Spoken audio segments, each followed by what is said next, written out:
Why would I want to start lifting weights in my 50s? This is the question I was asked of a client the other evening. She was wondering why I'm asking her to consider lifting weights. Now, when you're losing weight in your 30s, 40s, 50s, 60s, it's very easy initially, and then it begins to get tougher as you're getting closer to your ultimate goal. There are two options. At this point, you end up eating less, moving more, and therefore creating that calorie deficit, losing the weight, but you run the risk of losing muscle as well as fat. In order to stop that approach and reverse it, when you start lifting something heavy, then you're going to retain the muscle and bone that you have, very importantly at this stage in life, but more so for the future.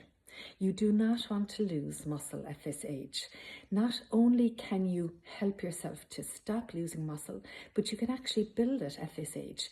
Now, most women don't really believe this, and then they flip instantly, quite often, to the idea that I'm going to be huge, I'm going to bulk up, this is not what I'm pursuing. This is not easy. You cannot bulk up in your 50s unless you're going to dedicate yourself to training 5 days a week and eating for that. That's not what I'm talking about here.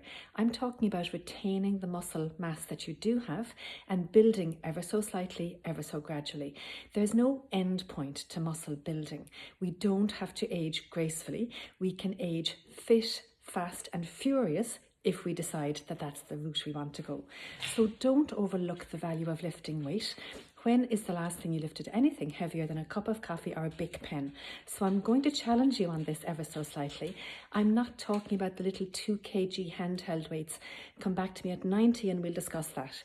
In the meantime, look to lifting something heavier regularly every week, 2 or 3 times. Start from where you are and take it forward into the fit, fabulous you waiting to emerge.